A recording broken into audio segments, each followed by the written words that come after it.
중국은 느려진 발전 속도를 따라잡기 위해 철저히 자국 기업을 보호했다. 일본이 미국을 베끼고 한국이 일본을 베꼈듯 중국은 세계를 베끼며 글로벌 표준화에 근접했다. 그 와중에 알리바바가 탄생했다. 공산당이라는 최강의 뒷배 덕분에 성장한 알리바바를 칭송하는 이가 많았다. 마치 동양의 아마존이라도 되는 것처럼 마인에 관한 책도 쏟아져 나왔다. 그가 54세라는 젊은 나이에 알리바바 회장직을 사퇴한다고 밝혔을 때 그의 사퇴마저 신화의 한 조각이 되었다. 마인이 뉴욕 타임즈와의 인터뷰에서 밝힌 사퇴 이유는 교육, 복지 활동에 매진하기 위해서였다. 교육이라는 대의 명분을 위해 최고의 위치에서 물러나는 건 쉽게 할 수 없는 일이다. 하지만 마인은 돈놀이를 하기 위해 물러난 것이다. 온라인 상거래는 매출은 크지만 매출 대비 단기 순이익이 낮을 수밖에 없다. 앞서 아마존에서 언급했듯이 배송과 인건비라는 문제가 따라붙기 때문이다. 거대 쇼핑 플랫폼의 최고 장점은 방대한 양의 DB다. 수천만 개의 고객 정보, 신용 정보는 돈놀이를 할 때 막대한 자산이 된다. 마윈이 상장하려고 했던 엔트그룹은 핀테크로 포장되어 있지만 실상은 고도화된 소액 대출 사채다. 엔트그룹은 알리바바를 통해 확보된 수많은 이의 개인정보를 바탕으로 중국 최대의 대부 업체가 될 꿈을 키운 것이다. 마인은 알리바바 회장에서 물러났지만 알리바바 쇼핑몰의 결제 대행을 맡았던 자회사인 엔트금융서비스를 분리시켰다. 엔트금융서비스의 최대 주주는 당연히 마윈이다. 순이익도 낮고 신경만 쓰이는 쇼핑몰 사업에서 손뗀 이유도 중국의 금융 황제가 되려는 첫걸음에 불과했다. 마윈이 중국 금융당국에 이빨은 쓴소리를 하는 바람에 미운 틀이 박혀 엔트그룹의 상장이 저지된 것으로 알고 있다. 하지만 정반대다. 중국 금융당국은 엔트금융서비스가 고객 개인정보를 보호하지 않고 대출 권유 메시지를 발송하는 데 사용하는 등 무리한 대출을 유도하고 있다면서 시정을 요구했다. 마인이 불만을 표한 건 자기의 먹잇감, 담보도 없고 신용이 낮은 금융 약자들한테서 이자를 뜯어내려는 걸 중국 금융당국이 계속 예의주시하는 데 있다. 2018년 세계 인공지능 대회에서 마윈이 중국 정부가 사회의 뒤처지는 그룹들을 보호하기 위해 기업에 간섭하는 것은 기업의 혁신을 가로막는 행위다 라고 말한 건 표면적으로 그럴듯해 보인다. 사회적 약자를 위한 핀테크 서비스 제공과 혁신을 중국 정부가 막는 것에 대한 성토 아닌가.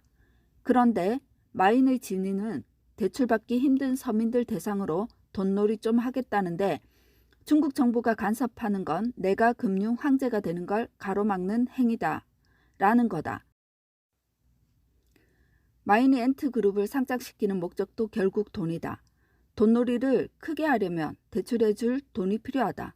돈놀이할 자본금을 엔트그룹 상장을 통해 마련하려고 한 것이다. 마윈은 엔트그룹 상장을 10여일 앞두고 다시 한번 중국 금융당국을 저격했다. 관영은행은 담보가 있어야만 대출을 해주는 전당포에 불과하고 전당포 따위를 보호하는 건 혁신을 망치는 심각한 요인이라고 국가 부주석과 금융정책의 고위 핵심 인사들 앞에서 터뜨린 것이다. 이 말 역시 권력을 두려워하지 않는 마인이 구태의연한 중국 금융시장을 저격한 것처럼 보인다. 하지만 이 말에도 어폐가 있다. 담보가 있어야만 대출을 해주는 건 중국 관영은행뿐만 아니라 전 세계 모든 은행이 동일하다.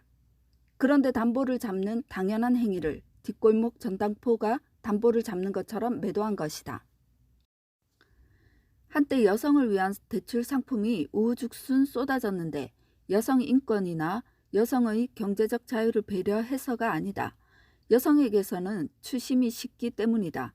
남성보다 쉽게 겁을 먹고 남들에게 빚진 사실을 털어놓고 도움을 구하기도 어려우니 대출의 나락으로 확실히 끌어들일 수 있기 때문이다. 대부업체의 최고 고객은 담보와 신용이 바닥이며 여성이나 노인처럼 빚과 이자의 늪으로 쉽게 끌어들이되 추심도 쉬운 이들이다.